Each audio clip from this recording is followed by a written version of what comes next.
qué consiste el engaño de la caída de curvatura? Hace unos 170 años, Samuel Rowbotham, padre del terraplanismo moderno, propuso la existencia de una variable geométrica a la que llamó caída de curvatura. A partir de esta idea, planteó que los objetos que se encuentran por debajo de la caída de curvatura de la Tierra no debieran ser visibles para un observador. En otras palabras, solo aquellos objetos cuya altura supere la longitud de la caída de curvatura, en el lugar donde está el objeto, serán visibles. Por ejemplo, según Rowbotham y los terraplanistas en general, si un objeto mide 670 metros de alto, y la caída de curvatura en ese punto es de 700 metros, ese objeto estaría completamente por debajo de la caída de curvatura y no debiera verse. Pero, como en el mundo real una parte mayor o menor de ese objeto es visible, esto sería evidencia de que la Tierra no puede ser esférica, y por lo tanto tiene que ser plana. El engaño de este planteamiento radica en que no tiene en cuenta la altura de los ojos del observador. Rowbotham asumía que el observador siempre mira a lo lejos desde el nivel del piso, lo que en la práctica no ocurre, a menos que tuviésemos los ojos en los pies.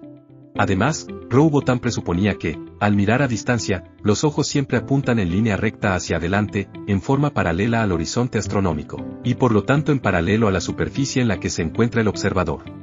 Sin embargo, en realidad, la vista abarca un amplio rango hacia los lados y también hacia arriba y abajo. Por lo tanto, al mirar un objeto que está a gran distancia, el observador en realidad mira hacia abajo, pues el horizonte visible está por debajo del horizonte astronómico debido a la curvatura terrestre. Por esta razón, si un objeto está más allá del horizonte visible del observador, éste lo verá cortado, con la parte de arriba visible por encima del horizonte, y la parte de abajo oculta por la curvatura.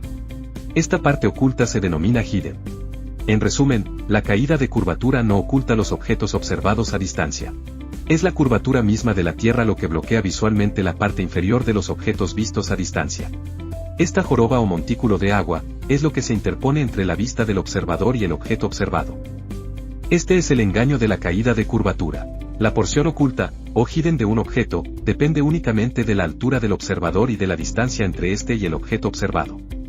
Esto se puede ilustrar mediante este simulador interactivo, donde se puede ajustar la altura de los ojos del observador, y comprobar cómo varían la distancia al horizonte y la porción oculta del objeto. A medida que los ojos del observador se elevan, la porción oculta disminuye. Esto permite ver una parte mucho mayor del objeto, como sucede en la realidad de nuestro planeta, donde un observador puede ver objetos a mayor distancia a medida que se eleva del piso.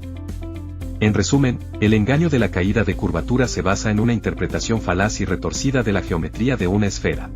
Esta falacia puede llevar a los incautos a creer que la Tierra es plana, solo porque la caída de curvatura en ese punto no oculta los objetos observados a distancia. Como hemos demostrado, la caída de curvatura es tan solo una medida geométrica que no oculta nada. Es la curvatura terrestre lo que oculta los objetos en su totalidad o en parte, y la parte oculta no depende de la caída de curvatura, pues depende solamente de la altura del observador y de la distancia entre este y el objeto observado.